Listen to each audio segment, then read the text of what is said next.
Welcome to Bible Study with Fred. I'm in Proverbs 24, 23 to 26 today to start with. Now, I'm hoping that we can have a Bible study with, like seated across the table from each other with our Bibles open. I'll share my interpretation and you feel free to share what you believe God has laid on your heart and feel free to comment on what I say. Now, I do apologize. I have interstitial lung disease, and for some reason, when allergy season comes, I'm on 3 prescription allergy medications.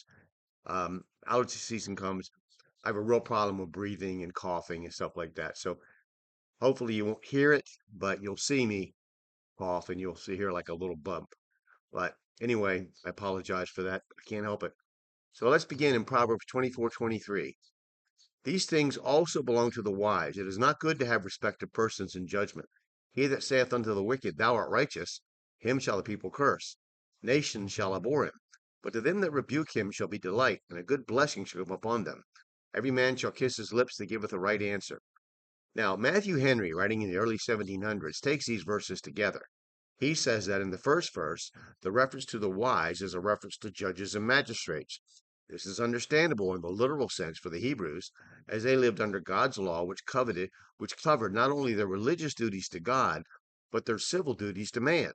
Henry would also think it to be taken in the literal sense for the state of his day, as the English also believed that they lived in a sort of theocracy under God's laws, with the king as the head of the church on earth. However, that notion has shown to be false, as we've seen through history that the sole purpose of the modern nation state has been to perpetuate itself and its power, not only over the people over whom it executes governance, but also, in as much as possible, over its neighbors and fellow nation states. The Empire of Great Britain was, like all other empires of man, on one hand, now they did good, but they were one of the greatest forces for evil in the world, and more than any other empire besides the one that inherited the Roman Empire, the one that rules its people throughout all countries from the Vatican. It has given us the confused and mixed up world system we have today, its superficial dedication to Christ notwithstanding. So a lot of what I'm saying is a lot of the situations we have and the maps that have been drawn in the internecine squabbles and the civil wars have been a consequence of Great Britain's failed policies when they were an empire. Um, we're still dealing with that and will for probably several hundred years. As the Christian must view these verses, the verses under the doctrine of the law specifically given to God's chosen people, the Hebrews of ancient Israel, in a spiritual sense, or he becomes a worldly monster, much like Imperial England, Germany, or Spain. Let's try to apply these verses to the individual Christian.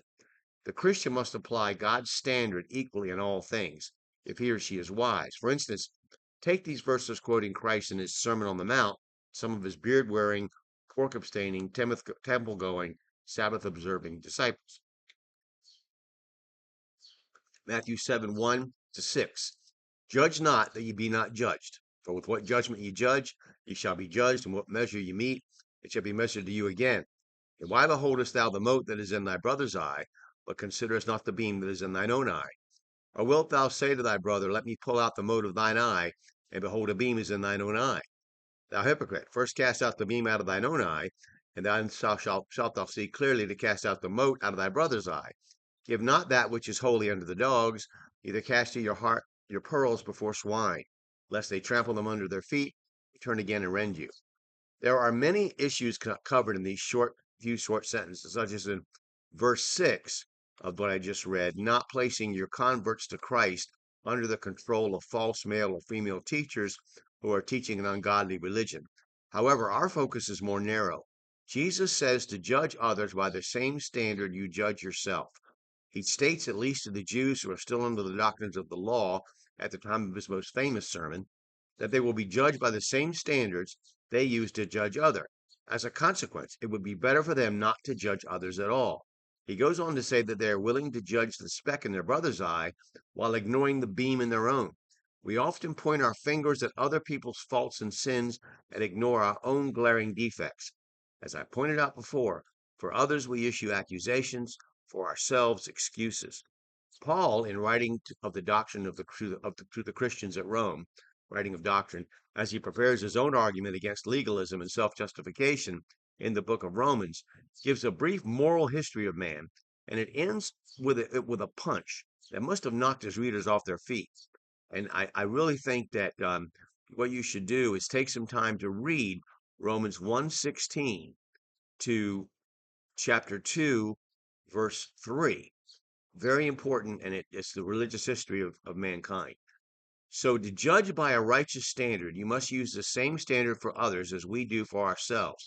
It is the rare Christian, particularly somebody who's conservative like myself, who has not at some point held the truth in unrighteousness and judged others, particularly in today's society. Those who engage in homosexual behavior, those who support an imagined unfettered constitutional right to abortion, by a different set of moral standards than we do ourselves.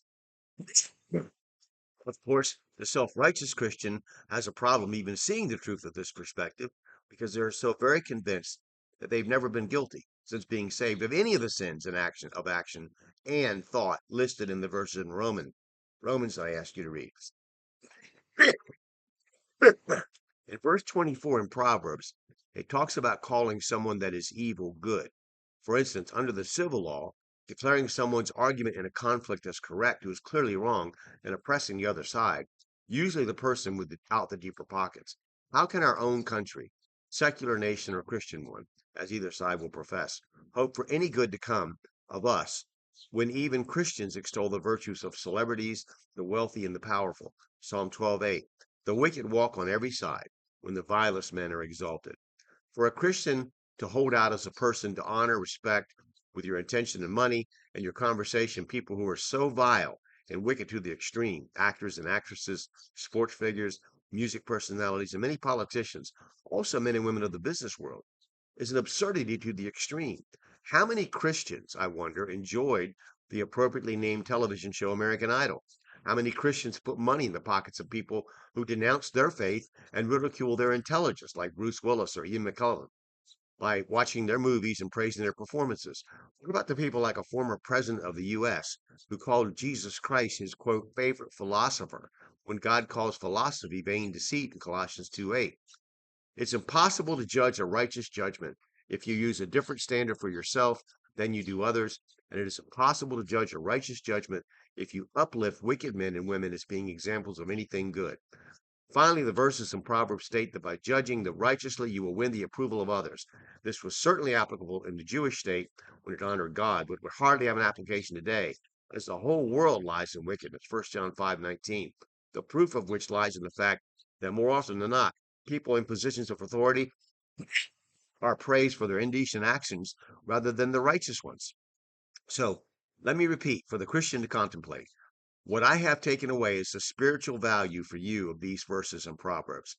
It is impossible to judge a righteous judgment if you use a different standard for yourself than you do others. And it is impossible to judge a righteous judgment if you uplift wicked men and women as being examples of anything good. Now, I'll stop there, of course, and I'm asking you to open your Bible, let God speak to you through His Word. I'm asking you to study your Bible, cross-reference the verses, and in both instances, pray to God for wisdom and understanding, and then share your interpretation with someone else. You can purchase my comments on Amazon. You can follow me on blogger.com.